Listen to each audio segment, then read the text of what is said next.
The views, comments, and opinions of the following program do not necessarily reflect those of Morris Media Studios, MorrisMediaLive.com, or its affiliates. Listener discretion is advised.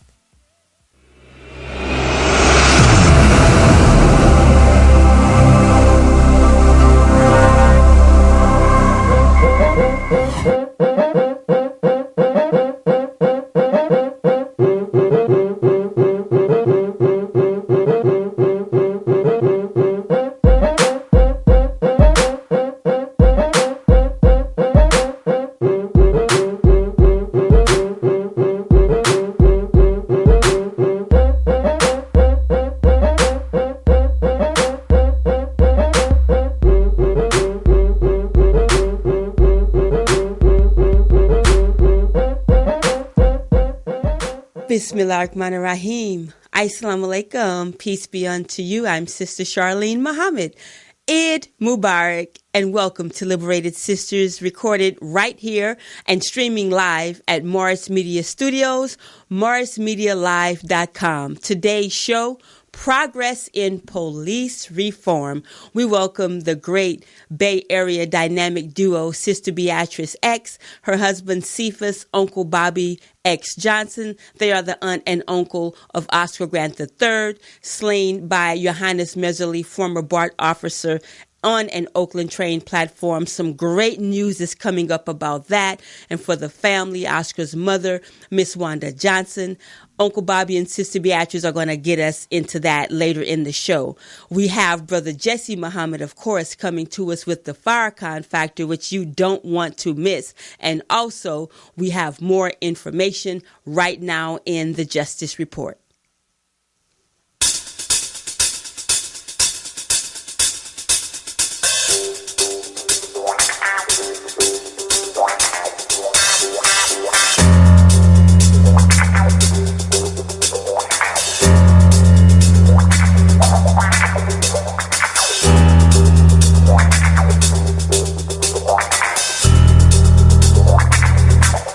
Today's Justice Report, you know where it's coming from, the Final Call newspaper published by the Honorable Minister Louis Farrakhan and the Nation of Islam. Look at that gorgeous cover. Great job, Final Call newspaper.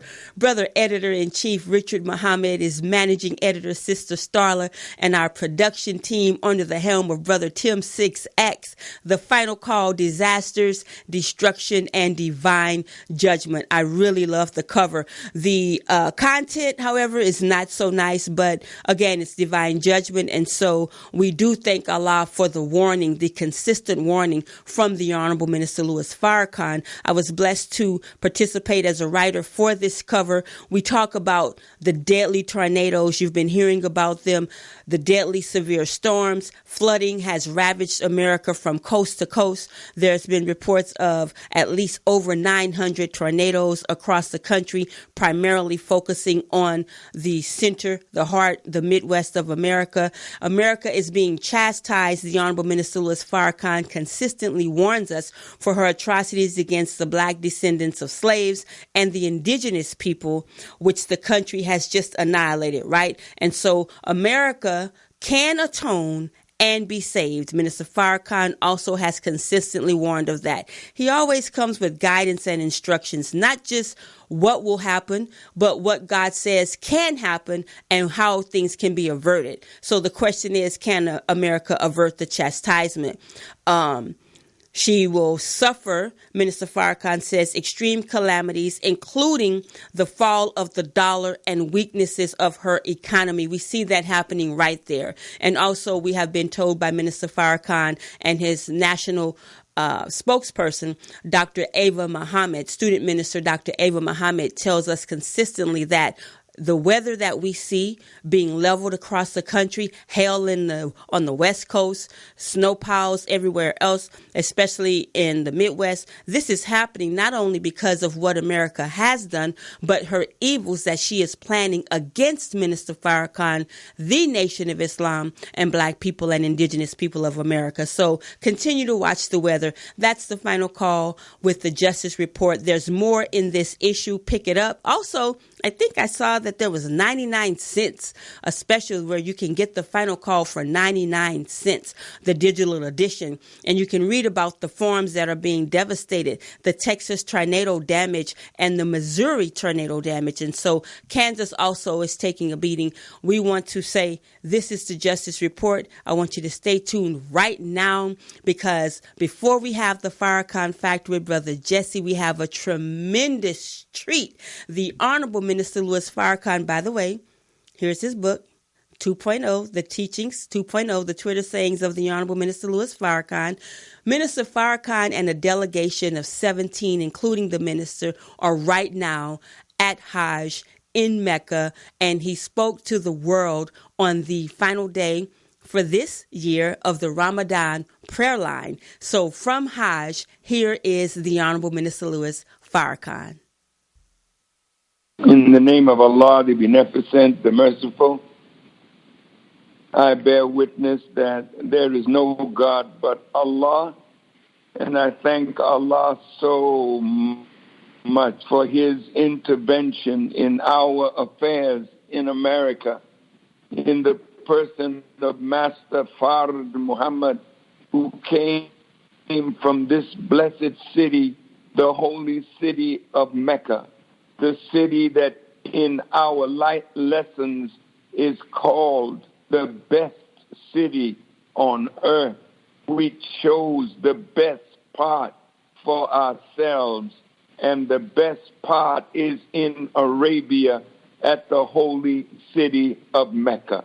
So to be in this holy city, to be in the city, not only that it is the birthplace of Islam, but it is that city that is at the root of the civilization on our planet. And so for us, after 42 years, Brother Akbar and myself, coming back to what we call home, because it is from this city that the knowledge and wisdom of the original man first started, when this planet was found in this new orbit 66 trillion years ago, according to the teachings of our great and master teacher, the most honorable Elijah Muhammad.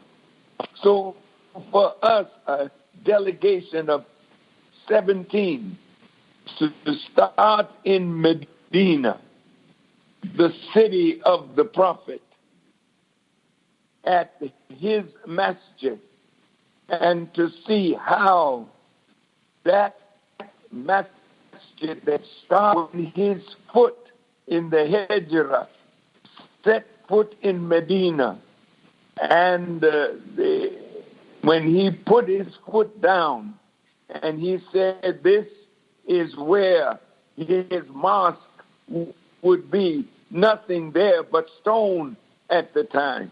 But here we are in the most beautiful city in my life.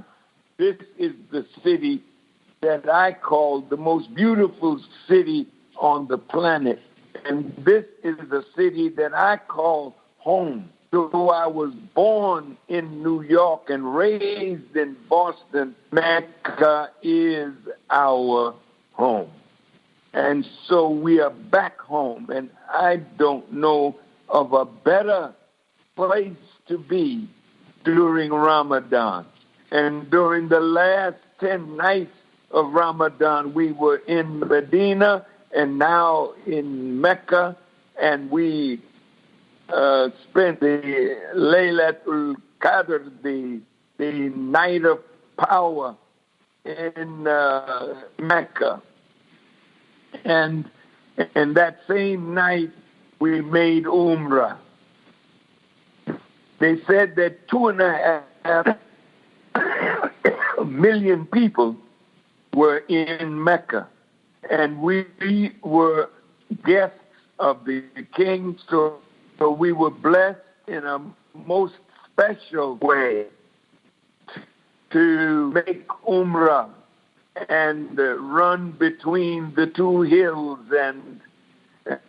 And my son Mustafa, running through the hills in Safa and Marwa, he called out, and the soldiers started, Allahu, Allahu Akbar, Muhammadan Rasulullah, La ilaha illallah. And boy, we were, and I guess I don't want to talk now. I just want to thank Allah for being here and thank you for being where you are on this magnificent prayer line. And I want to thank Sister Nisa. I want to thank Brother Jaleel, Brother Andre, Brother Anthony, and all of the staff and technical people that made this happen one more time. Thank you, and may Allah richly reward everyone who spoke, everyone that had something to say on this prayer line. So I'm so full. I've been weeping since I've been here. They put me in a room, and my room is in the tower, and it oversees Mecca and the Kaaba. And here we are. Brother Ishmael is here with me. Brother Burvey is here with me. Brother Akbar, Brother Imam Sultan Rahman Muhammad, one of my great helpers, Brother Donald Muhammad, and Brother Darrell Muhammad. We are just having a time, and we wish all of you could be here. But I'm making this statement from Mecca.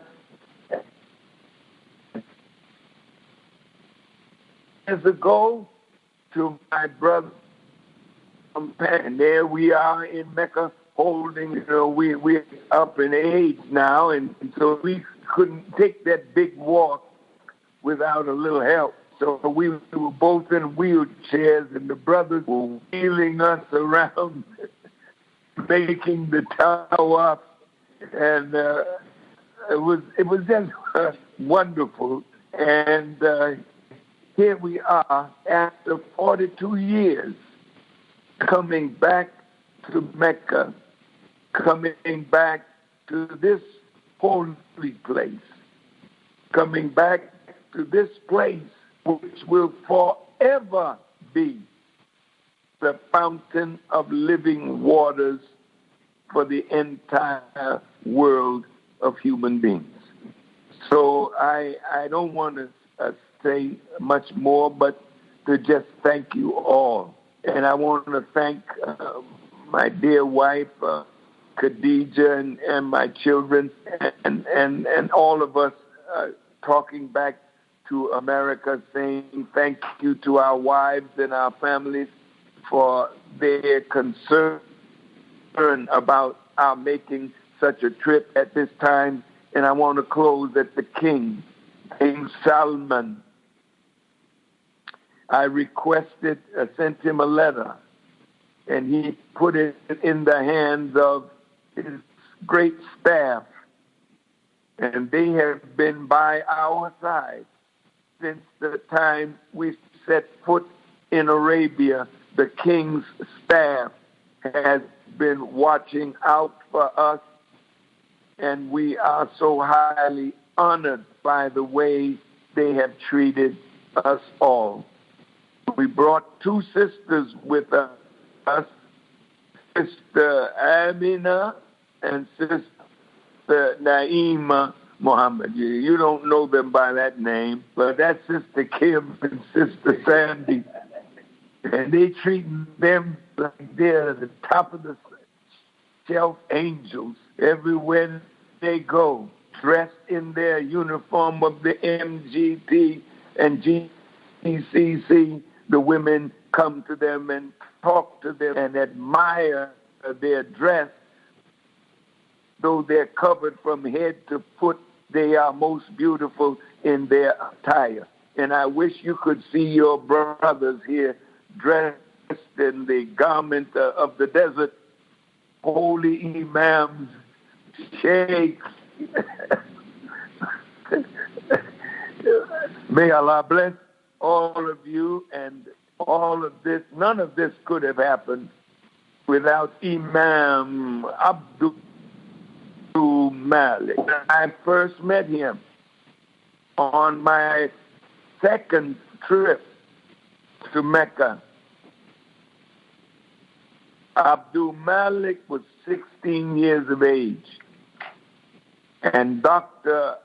Abdul Alim Muhammad was learning or teaching here, and I was hosted by Abdul Malik, a 16-year-old handsome giant in the desert. And he took Minister Farrakhan around the Kaaba and guided my first trip around the Kaaba. He guided it. He helped me to learn what I should do when I am at this corner or that corner and how I should behave. Well, now we are back again. I could not come back here without Abdul Malik, and he has been a wonderful guide, a wonderful help, and a wonderful helper to the hosts to let them know all of our hopes and desires, and everything that we desire is being fulfilled. So may Allah bless you all, and I would like to extend to you as I get off of this line the Eid greetings, Eid Mubarak to all the Muslims everywhere. And here they have treated us with wonderful gifts after the Eid prayer. So I hope that you in America will be with each other, love each other, be brothers and sisters to each other, share gifts with each other, and say that we thank Allah for Prophet Muhammad ibn Abdullah, and we thank Allah for the steps that he made. For every step that he made is now flourishing. We must say from this place that one day soon, as I said to Brother Akbar 42 years ago, I said, brother, one day I'm going to come back to Mecca with 10,000. And I say it again, whether I'm living or dead. 1,000 Muslims from America, strong and faithful warriors, will come back to Mecca and honor the Prophet who gave us such a beautiful start and a beautiful place to say praise be to Allah. So thank you. I'm excited, and so I'll hope to see you when we get back to the United States, and we'll give you more information when we get back. But thank you for your prayers for our safety and our safe return. May Allah bless you, and I turn you back to those in authority there to continue the program. Assalamu alaikum. Wa alaikum salam, Brother Minister Farrakhan. OMG, that is so much joy in the minister's voice. I just had to replay that for you from the Ramadan prayer line this morning. And thank you, Sister Nisa, Brother Anthony, Brother Akbar, and so many others responsible for coordinating that prayer line every morning that gets and got the believers in the world through Ramadan. So yes, Eid Mubarak. And I would like to just say that again, he's speaking from the holy city of Mecca, where he and his delegation of 17, including the minister, are there for the annual pilgrimage Hajj. It's happened every year for 14 centuries. Muslims gather in Mecca to perform the rituals based on those conducted by Prophet Muhammad, peace be upon him, during his last visit to the city. And so you can hear that. If you go to Facebook, you can launch in from Nisa Islam's page right there on SoundCloud, or Ramadan Prayer Line on SoundCloud, and you can hear the replay going back to 2013. So thank you all for that. And right now, you know what time it is. We have coming up Brother Jesse Muhammad with the Farrakhan Factor to talk about these great books. I was told to deliver this message. You think you're invincible because you got money, bombs, guns, and planes, killing babies, innocent people. I think you're insane. Chaos and destruction is the name of your game. Somebody's got to stop you before the whole world goes up in flames. So he told me to tell you, I'll fight you. For my brothers, we can go to war. Fighting for my father, I will be my Assalamu alaikum, Ramadan Mubarak, Eid Mubarak, Brother Jesse. How are you? Wa alaikum salam. Eid Kareem. I'm doing wonderful. Oh Even my better. God, did you hear that? For the second time, I did. And for the second time, my eyes just welled up with water. Yeah, my cheeks hurt. They're popping up on my eyes. I'm trying to tell you, any of us who have been striving to follow this beautiful man, the Honorable Minister Louis Farrakhan. Come on. There's no greater sound to our ears than to hear his happiness and his joy. And when we heard him this morning on the line, he was going so fast in the energetic mode. You could tell he was full, excited. Right. And he just was so happy. And it just watered my soul and caused all of us that were reacting this morning to say the same thing. That is just amazing.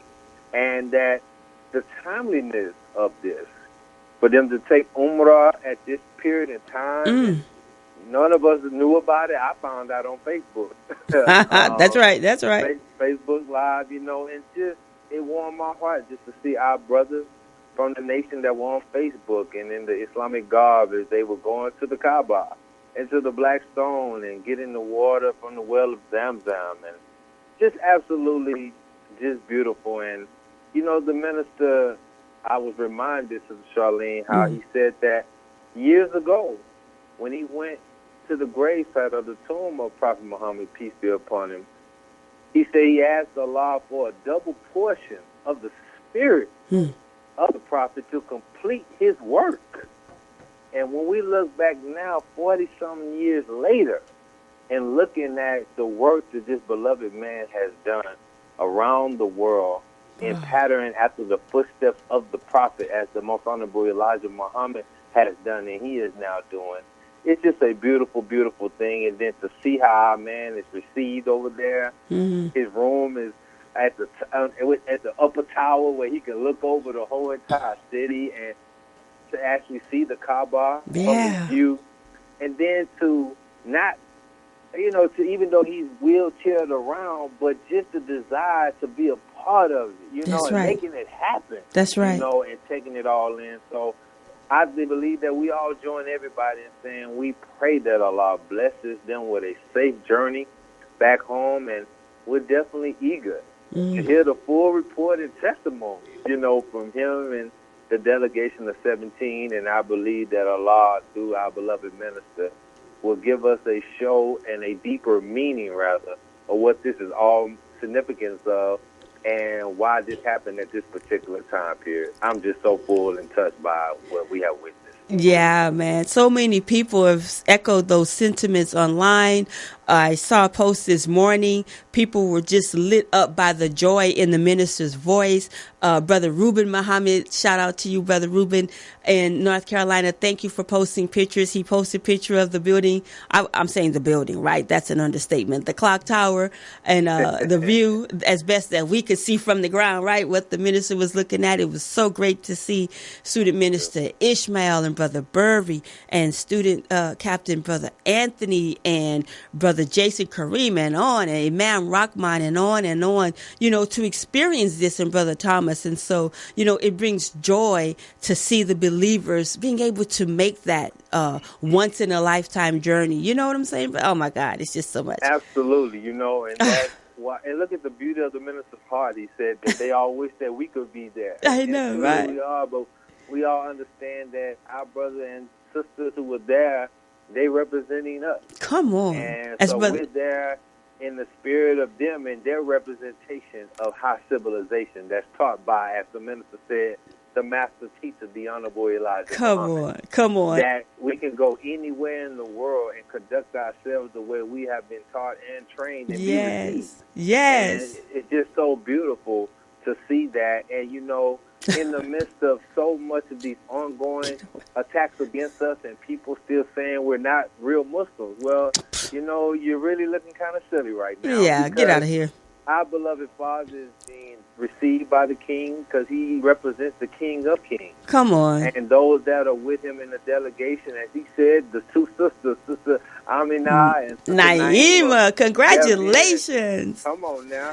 They're being treated like he said the top of the top shelf. That's right. So, That's right. And he said they marveling at the MDT and GCC garments. That's right. That they're wearing, and the women are stopping them. Come on. That lets us know that we have nothing to be ashamed of. Yeah, accepting themselves. Yeah. Come on now. Yeah, accepting themselves. Yeah. So we want to thank the delegation for representing us in this fine manner, and thank the Honorable Louis Farrakhan for his selection. Yeah. And for allowing Allah to guide him to make this trip. Yeah. We don't know what it was that caused him to write that letter to King Solomon. Come on now. But we thank Allah that he was moved to do that, and we pray to Allah that we'll all gain that understanding as we coming out of Ramadan season and finishing our Quran. I'm sure there's somewhere in an ayat somewhere, Sister Charlene, where this is manifesting and will unfold for time to come. Oh, my God. But there's just so much. You're right. Still unpacking the rally at St. Sabina, okay? Oh, my goodness. See, Can I keep up with this man named Farrakhan? I remember when he and Mother Khadijah, yes, and thank you so much, dear Mother Khadijah, and the children of Minister Farrakhan. And he talked about how when they went and Mother Tynetta was there and how the women there were being mistreated and being made to sit in the sun and in different places in the dirt. And they were like, not having it. That's not their words. They were more pristine, but they were not having that, right? I want to tell you, Brother Jesse, before we have some giveaways, right? You can lay out the giveaways. We have Sister Shaniqua. She said, thanks for the replay. Praise be to Allah, sister. She couldn't hear it as much. It was very low on the line. I just some of the threads just went down, but they're commenting and we're pretty happy to hear from the minister. So, Brother Jesse, let's give away these Twitter books. Brother Jesse gifted us with 3 Twitter books, and there's 3 questions for you. You can answer them on my Facebook page, put them right in the thread, and we'll get the book to you. So, Brother Jesse, you want to do that? Absolutely. Before you do that, I'm sorry. Tell us about the tour and the book. What is this book? Well, so this is the Teacher 2.0, the Twitter sayings of the Honorable Minister Louis Farrakhan. This is Volume 2. And again, our blessed minister has answered over 5,000 questions on Twitter and Facebook since he joined Twitter and got on social media. And so he has instructed us to collect these in book form, and it's interesting as he's talking about our beloved Prophet Muhammad, peace be upon him. One of those great historical things that have been done was the collection of his words and sayings and instructions and guidance that are called hadiths. And those men who have historically done that, has done as a great blessing, and it's really the favor of Allah that they will use as his instruments to collect these invaluable sayings of the prophet that have been the guiding point for 1,400 years for Muslims around the world. Well, in this dispensation of time, we have our beloved minister, who is the Muhammad of this dispensation, who represents the exalted Christ, who represents Allah in the person of Master Fard Muhammad, who came to us in America from the holy city of Mecca, where he is. And our beloved minister, these are his hadiths. These are the guidance for us that if you see any question in this book, you will see that it answers to something that has been on your mind or the mind of someone that you know. Straight up. So up. we want to put these in the hands of those individuals that may want a copy today. And we have 3 questions that we just want to ask real quick. And the first one to give the right answer in the comment section, Charlene, you got to monitor it. Why? That's right. We want to give them the copy. So the first question is, what is the year that the Honorable Minister Louis Farrakhan first started tweeting? Ooh, you got to be a Farrakhan Twitter Army fanatic for that. You got to be a Twitter You got to know that answer. What is the year the Honorable Minister Louis Farrakhan started tweeting? That's the first question. Put it in the comment section. Put it in the comment section. Go ahead. And the second question is, how many parts are there to the Time and What Must Be Done series? Oh, I can get that one. Okay. Y'all should know that. Y'all better not be Googling out there. We watching you too. Don't be trying to go to the Final Call YouTube channel. You should know this by now. Oh, my God. How many parts are there to the Time and What Must Be Done series? They responded too, Brother Jesse. I'm going to let you know. And the question number 3. What was the official hashtag of the Honorable Minister Louis Farrakhan's weekly Q&As on Facebook before they took the page down? Ooh, y'all should know that one. What was the official hashtag of the Honorable Minister Louis Farrakhan's weekly Q&As on Facebook? Okay. That's the 3 questions. All right. Do we have any winners? Oh, my gosh. You know what? Okay, listen. We can only have 5 comments that start pushing down, so I'll have to see who's first. But I can tell you right now, ask Farrakhan. Sister Michelle Muhammad is saying, sister, now look, y'all don't beat me up. I can't say which one is first, the response, because I have to go back in the other timeline to check it out, okay? In live time, I can only see 5, and I saw it just coming, Brother Jesse. They were running it. Shout out to those who are listening, though. Sister Yavanka, the great photographer, our sister at headquarters. So Michelle says hashtag Ask Farrakhan. Tawan says 58. I think this is in response to the time it was. Farrakhan Fridays. But Sister Sharon, you got to put the hashtag, right? And that's all I can see, Brother Jesse. But we will. Come on, brothers. Any brothers going to buy and contend to get a book, or they must have the book. Okay, the brothers done tapped out. That's what it is. The brothers done tapped out. Oh, my God. So you want me to go ahead and get a correct answer? Yes, because at this, after Michelle Muhammad, Sister Michelle was the last post there. So you can give the answers, and then I'll go back in and see what was said. And we'll get the book out to you. So I'll correspond. Wonderful. Number 1. The answer is 2011. That was the year the minister started tweeting. Okay. 2011. Number 2, and be more specific, it was March 31st, 2011. Okay. And number 2, you should have said 58 parts of the Time of What Must Be Done series. Yep. 58. She got that right. I think it was the sister got that right. And number 3, the official hashtag of the Honorable Minister Louis Farrakhan's weekly Q&As on Facebook was Farrakhan Friday. I think we have some winners, Brother Jesse. I think we got some winners. I cannot manipulate this thread to find out for the life of me, but thank you. So, Brother Jesse, man, they're going to get them. I'm so happy for those who won, but thank you for those questions, because I didn't know how to give out the books. I just know Brother Jesse blessed us with the books. So, Brother Jesse, on behalf of Liberated Sisters, thank you so much. Absolutely. Yes, ma'am. My honor, beloved. Thank you so much. You want to add anything before you go? No, that'll be it, beloved brothers and sisters. Again, let's continue to keep the Honorable Minister Louis Farrakhan and his entire delegation in our sincerest of prayers for their safe return. And may Allah bless all you all blessed Muslims with a wonderful Eid and a wonderful Eid season. Let's follow the minister's instructions. Let's be together. Let's pray together. Let's be brothers and sisters, and let's give our gifts on. This is our end season, so make sure you give out some gifts. That's right. Praise be to Allah. Thank you, Brother Jesse, and thanks for these gifts. Liberated Sisters got a head start. Yes. Yes, ma'am. Thank you. Assalamu alaikum. Wa alaikum salam. Oh, wow. This has been really exciting so far. And we're not even done. Right now, we're coming up with two of our favorite brothers and sisters. Sister Beatrice X, her husband, Cephas' Uncle Bobby. Brother Uncle Bobby is the uncle of Oscar Grant III. There they go.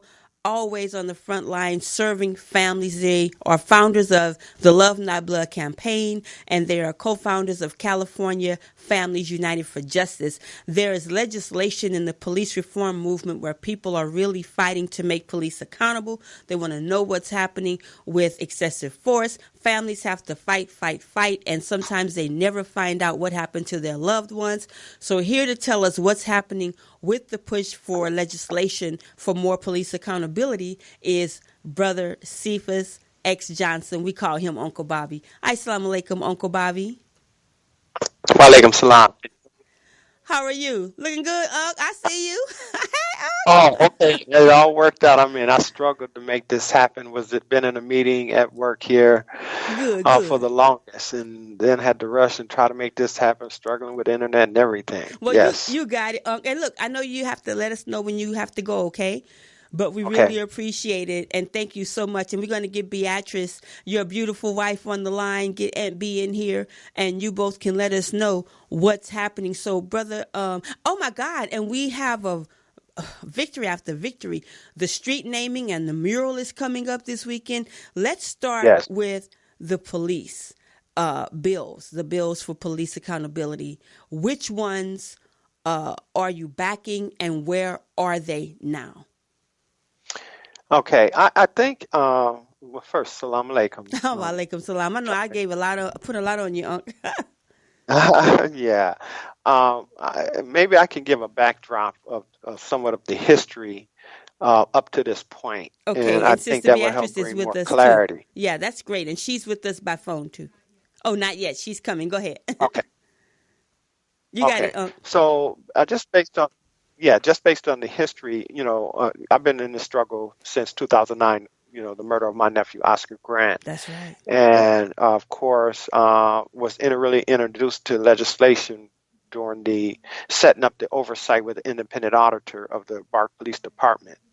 Had success in that, but was kind of bewildered in the fact that the legislation that really was produced was not with plenty of teeth to really do anything. And so there's some struggle that started with me concerning whether this avenue of bringing about change through legislation will really work. But anyhow, we continue to fight. We continue to lift up Oscar name and many others, and we continue to address our political folks in the legislative process. And of course, eventually in 2015, we got AB 71, which is a use of force data collection here in the state of California by the Department of Justice, California Department of Justice. And that data was to tell us whether what we were saying was true or not. And of course, that data began to reveal exactly what had been for years, what was true, and that is that more people of color are being killed by the police at an alarming rate. And then we followed up with that legislation with AB, of course, 953, which is the Racial Identification Profiling Act, because we wanted to know, since folks are being stopped on a regular, consistent basis, why are they being stopped, and what is the result of that end stop anyway? And of course, we found many are being killed from simply tail lights, or being arrested for simply having a tail light out, or being excessively beat up for simply having a tail light out. So these realities of data collection has really helped us put on the legislators' heart that this data is telling us what we're saying is true. And so we began the campaign of course, SB 1421, which is the right to know, which has to do with the understanding what kind of police officers work in our community. And of course, we were successful in that. It was authored by Nancy Skinner, Senator Nancy Skinner, who we supported. worked real hard to get passed and actually got it passed. And of course, then we also got that same year, which is really January 1st, 2019, AB 748, which is the audio video release. So from the lapel cameras, or whether from a dash cam or some video recording that an officer has used to document the incident, we now have a right to that within 45 days. Of course, there's still challenges getting that within 45 days, but at least we got the legislation passed. So we had the data collection. We also now have some ability for transparency legislation that helps us. Now we needed the accountability. And of course, last year we started with AB 931, which we actually pulled from the floor because we didn't have the vote and the support. But this year we really campaigned real hard with a coalition of organizations throughout the state of California. Along with that group, of course, was California Families United for Justice. That we have families that was constantly going to the legislators, constantly going to lobby visits, constantly going to in-house visits, speaking to these legislators, and we were putting our pain on the table. Of course, many would share tears from reopening that room. And it's my that some of the legislators begin to hear this pain and recognize that there's needed to be something done. And so we really take our hats off to Dr. Shirley, Assemblywoman Dr. Shirley Weber out of San Diego, who was inspired to write this and co-author this bill based on the murder of Stephon Clark. So we vowed to support her, and she vowed to really fight hard to make it happen. And of course, she met many challenges along the way, and yet we stood firm with her despite all the challenges, and eventually we got it to the point to where now we're just on the verge of actually making it law. We have now, of course, the governor with his leadership, Senator Pro Tem Atkins, as well as the Speaker of the House is supporting the bill. And this is the new governor, Gavin Newsom, by the way. Yes. Yeah. Gavin, that's correct. Yeah. Uncle Bobby, I think your wife is on the line. Go ahead. I didn't hear that last part. I'm sorry. I said I think your wife is on the line. We're going to bring her in to join you too. But finish your point. You were saying everything is what? Right. So I gave that backdrop so that people can be clear that this has not been an easy process, nor is it even over. Though we stand on the verge of actually having success, we still need the community support, to call your legislators to vote on behalf of this AB 392, because it's simply about saving lives and preventing tragedies. Plus it updates the California use of force standard that has been in existence since 1872. And as we know what the spirit of the thought was at that period of time, there's no, it should be understandable to us why people of color are constantly being killed. And, we always said it was a cultural issue. And that's part of the reason why it's happening, is because it is a cultural issue. We have allowed it in the statute from 1872 to still recognize or be on the books in the state of California that gives the officers justification to articulate why they killed us and get away with it. And this is a liberal state, by the way. Isn't this the most liberal state in the union? Exactly, the most liberal state, and yet we got the most harshest police protection laws in place. And so a big change is historically, this is a big change. I think our cries constantly have been, heard. And plus, we know what time it is. We in the nation know what time it is. And so a change is coming. We understand specifically that white supremacy is falling. And sadly, as it begins to fall and unravel itself from the leadership that it's been in, it's going to fight like hell to maintain that status. But in the end, it's not going to be able to maintain that status. And so we have to be prepared for this attack of itself trying to survive. Yeah. And so these legislations that have been brought into place, we already know that AB 392, once it becomes law, is going to be challenged by the police union. And so part of it is going to be heard in the courts. And so we still have much more fighting to do, because we're going to have to convince the judges, we're going to have to convince the DAs that, common sense legislation that protects life needs to be here and as law. Because, really, I believe that there will be an internal implosion, our failure to do that. We think the 1968 long hot summer of riots that took place behind police brutality, or we'll say police violence at that time, was something. It's going to be unimaginable what it could be if we fail to take responsibility now to begin to do something to keep that from happening, because at some point we're pushed up against a wall. Folks are going to respond. They're going to respond in such a way that it's going to really, really, really take much to repair the damage that's going to be done. Yeah, people are tired of dying. They're tired of getting killed. Hey, Sister Beatrice, are you there? Assalamu alaikum. Wa alaikum salam. Eid Mubarak, sister. Yes, ma'am. It sure is. And I certainly stayed up. I was on the live, so I can hear the Honorable Minister Louis Farrakhan. I got that message at 1 o'clock. I was like, I'm pushing to the stay up, okay? You got the 1 o'clock high. Yeah, no. I was like, I'm pushing to the stay up so I can hear that. And I was in tears. I was overjoyed. I was so happy for the minister and the delegation to be there, because if they're there, we're there.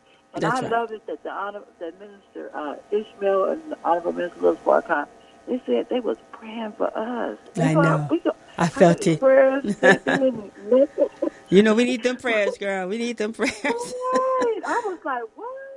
Oh my goodness, what a blessing. That's the Ramadan blessing. That's right. Our divine leader, teaching God, has been like a praying for us. That's and right. He has this delegation during Ramadan, right? Oh my goodness! Praise be to Allah, Sister Beatrice. I'm just as excited as you are, but bring it back to the bills. Bring it back. I know you had to be able to get your comment about that, because that was a. No, but I feel you. This is like just unimaginable joy, right? I mean, we just can't help it. Really can't help it. Well, now that you've been able to give your expression, and thank you for giving me some more of that joy, talk about the challenges and the impact to families. Pick up where forgive me. Uncle Bobby, forgive me. Uncle Bobby is what I should be saying. I'm just sorry. That's just my brother. But what Uncle Bobby, right? Uncle Bobby has been saying. Talk about the challenge. I don't want to be so familiar, so comfortable in the air, but the challenges and also the impact to families, because it's not been easy getting this bill through. It has been very difficult, because when this bill is for good reason. But go ahead. Yeah. let's acknowledge that. we wanted that if the police killed somebody and it wasn't necessary, we wanted them charged. That's how this bill started. That's how this bill started, because what else would you want? They wanted a chokehold. They wanted the ambulance to come in. They wanted. I mean, after all this time, somebody the one-armed man wanted to hold the police accountable. Of course, the family being involved, they wanted everything. There was a lot of things in this bill, except for like Dr. Shirley Weber, who walked us through it all along. When stuff was coming out, she didn't leave us and let her tell us what's going on. She actually got on the phone in Champion and talked to the co-sponsors about what was happening. Okay. She did that. And so she said, if I put in, this is the kind of conversations we was having. Okay. If I put in the ambulance, for families to get services after they get shot, she said they're going to give you that and you're not going to get nothing else. She explained the politics. It was a lot of stuff in that bill that was not in that bill. But we got the four main things that we wanted in that bill, which Uncle Bobby talks about it so eloquently. I would let him do that. But the four things that she started out wanting in that bill, she got in that bill. So the difficult part was that, well, when you want what you want, you want what you want. There were two groups that opt out like 3 days before the vote out the assembly, which was D-Bug in Silicon Valley, who has about 11 families, and Black Lives Matter, who opt out because the families wanted that to say that they was going to be charged. They wanted it like right now. You know what I'm saying? Mm-hmm. They wanted it right now that the officers were going to be. We totally understand that, and everybody understands that. Everybody's entitled to that. But we stayed with the bill, and we continue to stay with the bill for several reasons, because we did, in essence, get the 4 things that we wanted. It's just going to be some more fighting because the police are going to fight it, and it's going to be left up really to the courts. But we got the power, like Uncle Bobby said, change is coming. So that just gives up an opportunity. And our take was, she said, we can kill this bill. Dr. Weber, there she goes again. She said, look, we can kill this bill, but it's not going to be picked up again for years to come. And that language, 1872, will remain the language. Yeah, well, your phone us, is going out, Beatrice. Stay by your speaker. Your phone went out. Can you hear me now? Yeah. For us in California Families United, Uncle Bobby sent out a text to all the families and asked them if anybody have anything and don't want to move forward, please, express yourself and let us know. We had one family who texted back, but they hadn't really been paying attention, and they was like, I want it right now. But the same thing that families want. They want accountability right now. But once we explained to her, she said, whatever you and do, we trust you, so we're moving with you. As you continue, let me add something as you continue, just so that the viewers can have some information, because we certainly are following Black Lives Matter as well. And I'm not familiar with the other group you mentioned, but a lot of us are familiar with Black Lives Matter. And I want to read something from their position, their official position on that as you continue, okay? The release, it's on their Facebook page, by the way, so I won't read it all, everybody, but it's Black Lives Matter Global Network on why they withdrew support from California's AB 392. And co-founder Patrice Cullors stated that while Black Lives Matter applauds the lawmakers, the organizations, and especially the families of those killed by police who have worked to move police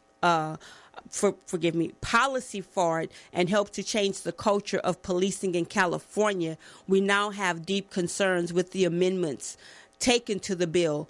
And part of the statement reads that, unfortunately, as AB 392 is now written, it does not provide the kind of substantive change that Black Lives Matter imagined when the process began. It continues that while we are aware that AB 392 will likely pass without us, meaning Black Lives Matter, we feel compelled to take a strong stance consistent with our commitment to our communities to ensure police accountability and divestment from the police. And so despite different approaches with some of Black Lives Matter's partners, it looks forward to continuing the work together, and they deeply appreciate the vision, leadership, and courage of Assemblymember Weber and hope to work together on other efforts. You can read the full statement because the statement goes in more detail, but I wanted to just mention that, as Sister Beatrice mentioned, the two organizations that pulled support away. So go ahead, Sister Beatrice and Uncle Bobby. You have about another 5 minutes. I'll let Uncle Bobby go. We actually was with Patrice Cullors over the weekend. Cullors, yeah. Cullors this weekend. Mm-hmm. And shout out, Sister Patrice. Yes, ma'am. We understand that, and we understand that because we know that this fight against police terrorism is real, and people want justice right now. They don't want to pin me around with this, give me a little here, give me a little there. They want it right now. Yeah, stop the killing. For us in California Families United for Justice, we understand that we win the battle, fight the battle to win the war. And we feel like fighting this battle and moving forward with Dr. Charlene Weber will put us in a better position to win the war. And if we just think about it, this will be the last thing I say. I could really just say, forget it, when I know that a standard in the law from 1872 is still the standard. Ooh. Wow. Thank you, Sister Beatrice. I couldn't move forward with that. So I'm moving forward with AB 392 and Dr. Charlene Weber. We love you. Thank you, Sister Beatrice. Uncle Bobby? Yes, if I can help clarify those 4 items. What was important for us was to change the standard of reasonable to necessary, to consider the totality of the incident or the shooting that occurred, because right now the shooting is only analyzed from the actual shooting itself at that moment in time. Also, the fact that criminality, was into the legislation that an officer can be held criminally liable for shooting or killing. And then also the de-escalation tactics, that officers be required to utilize de-escalation tactics. Part of the that took place was the definition of what necessary is. We had a clear-cut explanation with the definition of what necessary is. And, of course, the union challenged that and had issues with it. But also, we also had a clear cut understanding what de-escalation tactics were for methods. And therefore, also the union attacked that. So, in legislation, when those are passed, there's always compromises made. However, all 4 elements we still have in the bill. They're not explicit, but they're in sections of the bill. In that, basically, an agency is required to utilize de-escalation tactics. There are other news we say excessive force if there's no other means of utilizing de-escalation tactics, as well as necessary. Whatever reason. Hey, Uncle Bobby, pardon my interruption. Sister Beatrice, we could barely hear him. Uncle Bobby, we can hear you, but it's choppy. Each word is choppy. Okay. Now, can you hear me now? That was great. Yeah. That was. Oh, okay. Yeah. Wow. Yeah. Take another 1 minute, Uncle Bobby. We could. It got choppy, so pardon my interruption. But go ahead. Take another 1 minute to close out, and then Beatrice, you close out too. Okay. So I'll say it like this: there is no horror comparable to deadly force used by the police when you kill your loved one, right?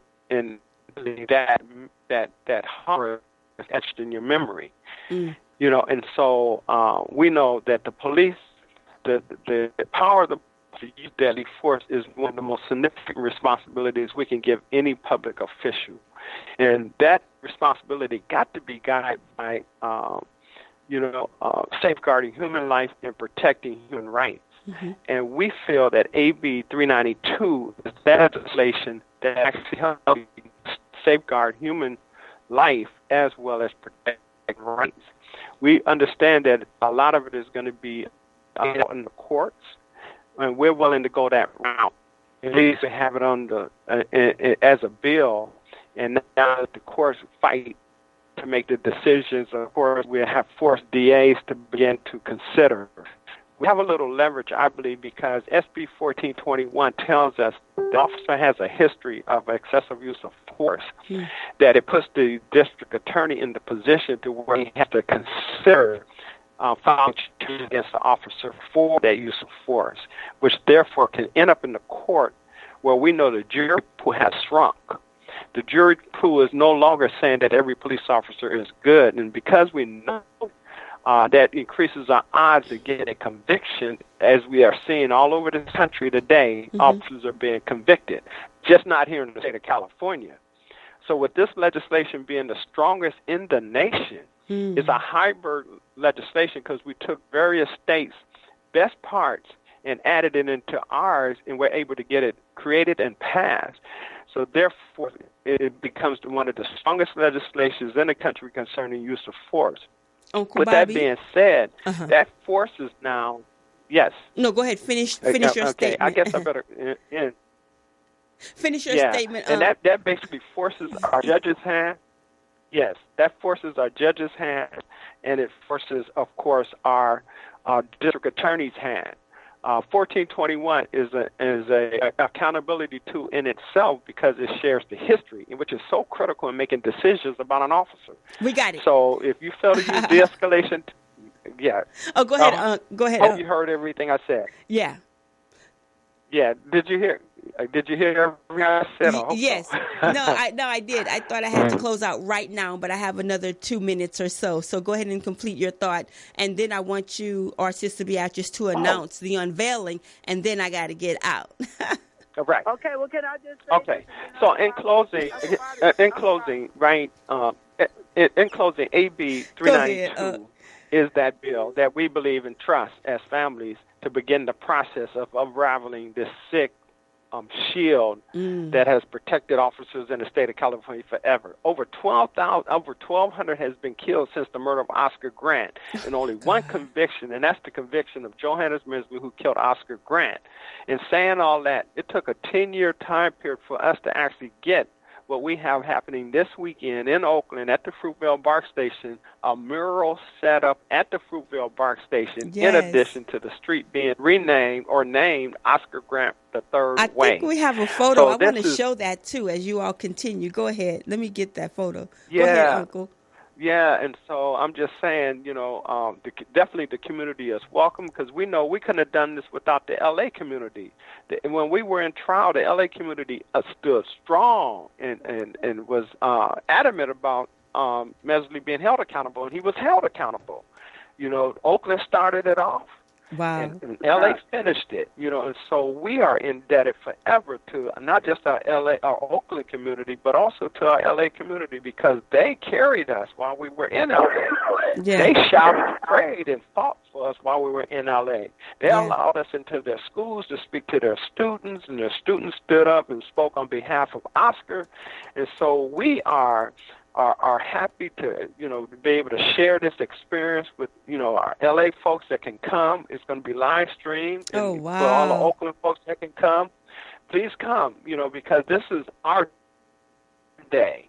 It's not just a family day. This is our day. This is our historical day of an officer, first one in California history to be arrested, charged, convicted, and sent to jail. We couldn't have done that by ourselves. Wow. Thank you, Uncle Bobby. Go ahead, Sister Beatrice. I'm going to send the photo in. Wait, Beatrice, I didn't hear you. Say it again. I was just wanted to say that it was a historic moment, but I don't think that Johannes Mesley was held accountable. Sorry. Yeah, I don't either. If he was held accountable, he got like this right now. So he got a tap on the Right. head. We call it history, not victory. Okay? But in all that being said, I wanted to read this one point that's going to be in law when this bill gets passed that the California police has never had to consider. It's 2. As set forth below, it is the intent of the legislation that peace officers use deadly force only when necessary in defense of human life, and determining whether deadly force is necessary, officers shall evaluate each situation in light of the particular circumstances of each case, and shall use other available resources and techniques as reasonably safe and feasible to an objectively reasonable officer. They have never had to consider any of that since 1872. Wow. And that's just only one part of it. Did we get immediate, we want you killed, you get arrested? No, we did not.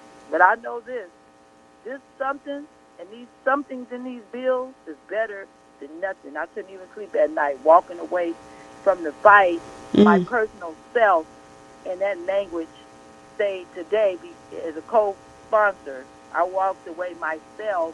I personally couldn't sleep knowing that the language stayed the same. Wow. Thank you. 1872. Thank you. Everybody come out to the Fruitvale BART Station. As Uncle Bobby said, a lot of people went to jail. A lot of people lost work. A lot of people got a tag on them. A lot of people got beat up by the police. Lost lives. Okay, and then I also want to shout out his daughter. Remember, we did it for Tatiana, his daughter. That is his legacy. She was 4 years old. She's 15 now. This is a beautiful soul. We love her.